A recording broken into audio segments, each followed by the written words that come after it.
Hi hello ನಮಸ್ಕಾರ friends. ಇವತ್ತು ಅರ್ಧ ಕಪ್ ಹೆಸರು ಕಾಳಿಂದ ತುಂಬಾ ಸಾಫ್ಟ್ ಆದ ಹೆಲ್ತಿಯಾದ ಬೆಳಗಿನ ಬ್ರೇಕ್ಫಾಸ್ಟಿಗೆ ಅಂತೂ ಕ್ವಿಕ್ ಅಂತ ಮಾಡ್ಕೋಬೋದು. ಬನ್ನಿ ಹಾಗಿದ್ರೆ ಇವತ್ತಿನ ಬ್ರೇಕ್ಫಾಸ್ಟ್ ರೆಸಿಪಿನ ಯಾವ ಥರ ಮಾಡೋದಂತ ನೋಡೋಣ. ಮೊದಲಿಗೆ ಒಂದು ಬೌಲ್ಗೆ ನಾನಿಲ್ಲಿ 1 ಕಪ್ ಆಗುವಷ್ಟು ಗೋಧಿ ಹಿಟ್ಟು ಹಾಕ್ಕೊಂಡಿದ್ದೀನಿ. ಮತ್ತು ಅದೇ ಕಪ್ ಅಳತೆಯಲ್ಲಿ ನಾನಿಲ್ಲಿ ಒಂದು 1/4 ಕಪ್ ಆಗುವಷ್ಟು ರವೆ ಹಾಕ್ಕೊಂಡಿದ್ದೀನಿ, ಸಣ್ಣ ರವೆ ಹಾಕ್ಕೊಂಡಿದ್ದೀನಿ. ಹಾಗೆ ಒಂದು ಅರ್ಧ ಟೇಬಲ್ ಸ್ಪೂನ್ ಆಗುವಷ್ಟು ಜೀರಿಗೆ, ಒಂದು ಅರ್ಧ ಟೇಬಲ್ ಸ್ಪೂನ್ ಆಗುವಷ್ಟು ಗರಂ ಮಸಾಲ, ಹಾಗೆ ಒಂದು 1/4 ಟೇಬಲ್ ಸ್ಪೂನ್ ಆಗುವಷ್ಟು ಅರಿಶಿನ, ಹಾಗೆ 1 ಟೇಬಲ್ ಸ್ಪೂನ್ ಆಗುವಷ್ಟು ಚಿಲ್ಲಿ ಫ್ಲೇಕ್ಸ್ ಇಲ್ಲ ಅಂದರೆ ನೀವು ಖಾರದ ಪುಡಿನೂ ಕೂಡ ಒಂದು ಅರ್ಧ ಟೇಬಲ್ ಸ್ಪೂನ್ ಹಾಕುವಷ್ಟು ಹಾಕೊಬೋದು. ಇದೆಲ್ಲ ಹಾಕಿದ ನಂತರ ನೀಟಾಗಿ ಒಂದ್ಸಲ ಚೆನ್ನಾಗಿ ಮಿಕ್ಸ್ ಮಾಡ್ಕೋಬೇಕು.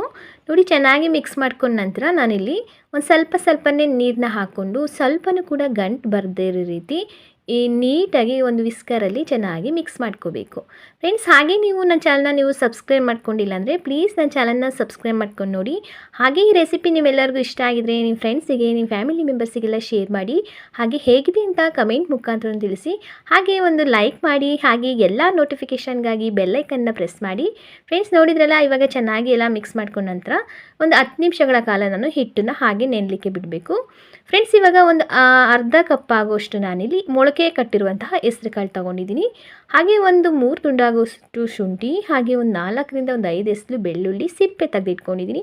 ಹಾಗೆ ಒಂದು ಕ್ಯಾರೆಟ್ನ ಕಟ್ ಮಾಡಿ ಇಟ್ಕೊಂಡಿದ್ದೀನಿ. ಹಾಗೆ ಒಂದು ಅರ್ಧ ಈರುಳ್ಳಿ, ಹಾಗೆ ಒಂದು ಅರ್ಧ ಟೊಮೊಟೊ ಹಣ್ಣು, ಹಾಗೆ ಒಂದು 4 ಹಸಿಮೆಣಸಿನಕಾಯಿನ ಕಟ್ ಮಾಡಿ ಇಟ್ಕೊಂಡಿದ್ದೀನಿ. ಹಾಗೆ ಮೊಳಕೆ ಕಟ್ಟಿರೋಕ್ಕಂಥ ಹೆಸರು ಕಾಳನ್ನು ಕೂಡ ನಾನು ಒಂದು ಅರ್ಧ ಕಪ್ ಆಗೋಷ್ಟು ಹಾಕ್ಕೊಂಡು ಇದನ್ನು ತರ್ತರಿಯಾಗಿ ನಾವು ನೀರು ಹಾಕ್ತೇಲೆ ನಾವು ಹಾಗೆ ರುಬ್ಕೋಬೇಕು. ನೋಡಿ, ಈ ರೀತಿ ರುಬ್ಕೊಂಡ ನಂತರ ನಾನು ಒಂದು 10 ನಿಮಿಷಗಳ ಆದಮೇಲೆ ನಾನು ನೆಂದಿರಕ್ಕಂಥ ರವೆ ಹಾಗೆ ಗೋಧಿ ಹಿಟ್ಟಿಗೆ ಇದನ್ನು ಮಿಕ್ಸ್ ಮಾಡ್ಕೊತಾ ಇದ್ದೀನಿ. ನೋಡಿ, ನೀಟಾಗಿ ಚೆನ್ನಾಗಿ ಅದು ಮಿಕ್ಸ್ ಆಗೋ ರೀತಿ ನೀಟಾಗಿ ಮಿಕ್ಸ್ ಮಾಡ್ಕೋಬೇಕು. ಇವಾಗ ಕರೆಕ್ಟಾಗಿ ಹದವಾಗಿದೆ, ಇಷ್ಟು ತಿಕ್ನೆಸ್ ಇರಬೇಕು. ಇವಾಗ ಇದಾದಮೇಲೆ ಮಿಕ್ಸ್ ಮಾಡ್ಕೊಂಡ ನಂತರ ಇದಕ್ಕೆ ಕಟ್ ಮಾಡಿರೋಕ್ಕಂಥ ಕರ್ಬೇವು ಸೊಪ್ಪನ್ನ ಹಾಕ್ಕೊತಾ ಇದ್ದೀನಿ. ಹಾಗೆ ಕಟ್ ಮಾಡಿರೋಕ್ಕಂಥ ಕೊತ್ತಂಬರಿ ಸೊಪ್ಪನ್ನು ಕೂಡ ಇದಕ್ಕೆ ಹಾಕ್ಕೊತಾ ಇದ್ದೀನಿ.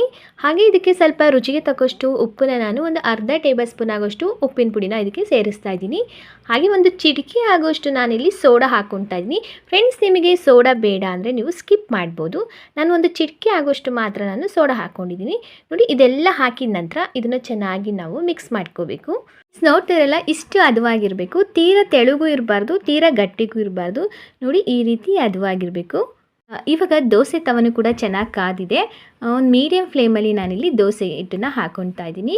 ನೋಡಿ, ಎಷ್ಟು ತೆಳುವಾಗಿ ಬರುತ್ತೋ ಅಷ್ಟು ತೆಳುವಾಗಿ ನಾನು ದೋಸೆ ಹಿಟ್ಟನ್ನು ಹಾಕ್ಕೊತಾ ಇದ್ದೀನಿ. ದೋಸೆ ಹಿಟ್ಟು ಹಾಕಿದ ನಂತರ ನಾನಿಲ್ಲಿ 1 ಟೇಬಲ್ ಸ್ಪೂನ್ ಆಗೋಷ್ಟು ಎಣ್ಣೆ ಹಾಕ್ಕೊತಾ ಇದ್ದೀನಿ. ಎಣ್ಣೆ ಬದಲಾಗಿ ನೀವು ತುಪ್ಪನ ಕೂಡ ಬಳಸ್ಬೋದು.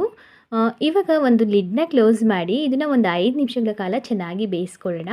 ನೋಡಿ, ಒಂದು 5 ನಿಮಿಷ ಚೆನ್ನಾಗಿ ಬೆಂದ ನಂತರ ಮತ್ತೆ ನಾನು ಇನ್ನೊಂದು ಸೈಡು ಕೂಡ ನಾನು ಬೇಯಿಸ್ಕೋತಾ ಇದ್ದೀನಿ. ಅದನ್ನು ಕೂಡ ಒಂದು 5 ನಿಮಿಷ ಚೆನ್ನಾಗಿ ಬೇಯಿಸ್ಕೋಬೇಕು. ನೋಡ್ತಾ ಇರಲ್ಲ ಫ್ರೆಂಡ್ಸ್, ಹೆಲ್ತಿ ಇರೋಕ್ಕಂಥ ಮೊಳಕೆ ಕಟ್ಟಿರೋಕ್ಕಂಥ ಹೆಸರು ಕಾಳನ್ನ ನಾವು ಉಪಯೋಗಿಸ್ಕೊಂಡು ಬ್ರೇಕ್ಫಾಸ್ಟ್ನ ಫಟಾಫಟ್ ಅಂತ ನಾವು ಕ್ವಿಕ್ ಅಂತ ಮಾಡ್ಕೋಬೋದು. ಅದರಲ್ಲೂ ಆಫೀಸ್ಗೆ ಹೋಗೋರಿಗಾಗಿರ್ಬೋದು, ಹಾಗೆ ಮಕ್ಳಿಗೆ ಸ್ಕೂಲಿಗೆ ಹೋಗೋರಿಗಾಗಿರ್ಬೋದು ತುಂಬಾ ಹೆಲ್ತಿ ಇರೋಕ್ಕಂಥ ಬ್ರೇಕ್ಫಾಸ್ಟ್ ರೆಸಿಪಿ ಇದು.